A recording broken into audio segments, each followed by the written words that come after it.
The world is a crazy place right now, and in case you haven't noticed, the price of everything is going up, including cleaning supplies. So in this video, I want to share with you some real ways that you can save money at home while you are cleaning. There are lots of tweaks and changes that you can make that will really impact your wallet in a positive way. And stick around to the end of the video where I'm going to be sharing my #1 tip, the one that is going to save you the most money in the long run.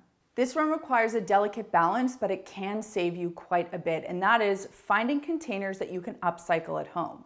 Whether it is a spray bottle, so if you're going to be making a DIY cleaning product, rinsing out that spray bottle really well, labeling it properly, and then using that to make your own cleaning products can save you from having to buy a spray bottle. Things like plastic containers or good quality sturdy cardboard boxes, shoe boxes, and even candle jars that you clean out and repurpose can save you from having to go out and buy things. Now, I don't want you to do this at the expense of saving every container that comes into your home. Be judicious, save the best stuff, but it really can save you some money over time, and that way you don't have to go out and buy plastic containers. If you've been watching Clean My Space for a while, you know my saying, buy once, buy well. And I'm a big fan of investing in great quality cleaning tools that will last you. But what comes along with that is proper maintenance of those tools, because if you're not taking great care of them, they are not going to be able to perform well for you in the long run. So the idea here is once you're finished using a cleaning tool,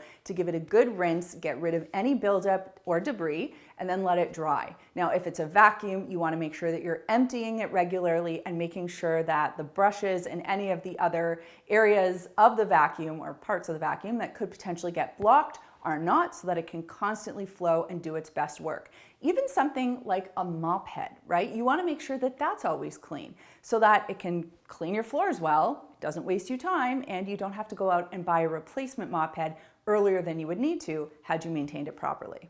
And on the topic of maintenance, just stepping away from cleaning for a moment, it's important that you have a good understanding of things in your home, whether it's your cabinet finishes, your countertop finishes, the type of floor that you have, as well as your appliances, large and small, and how they are supposed to be maintained. Anytime we have a better understanding of the finishes, fixtures, and features of our home, we can take better care of them and they will last us longer. And that means we don't have to pay to have them repaired. Think about it like this. If you took better care of your, say you didn't take good care of your washing machine and you left the door closed and it's a front load. If you took better care of your washing machine by leaving the door open every time, you wouldn't have to worry about that smelly gasket and potentially paying to replace it. Or if you emptied the lint trap of your dryer on a more frequent basis, you wouldn't have to worry about bringing in a professional to clean the block dryer vent or the duct. So doing this maintenance really goes a long way in saving you money. Now here's a change that is not going to save you $20 a day, but over the course of a year, it will save you money, and it is the easiest little tweak to make, so why not do it? And that is to change when you use your large appliances to off-peak electricity hours for your area. So for me, it's after 8 p.m. where I can save 50% of my electricity cost. So that's why when I'm running my dishwasher, my washer, and my dryer, I try to think about how I can either set an alarm on my phone so I know when to run the appliances. My appliances, they're LG. They happen to have the LG ThinkQ app, so I can use the app to run my appliances. Or my appliances also come with delay start, dishwasher, washer, and dryer. Your appliances might have that as well. This is such an easy thing to do.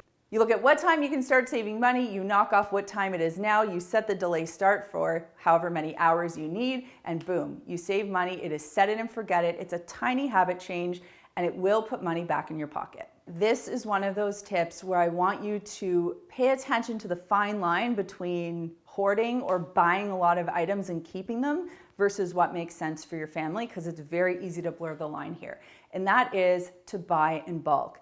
Now, generally speaking, I am not a fan of stocking up my house with tons and tons of stuff. I am not a warehouse. This is a home, and I don't want to have tons of stuff just hanging out collecting dust.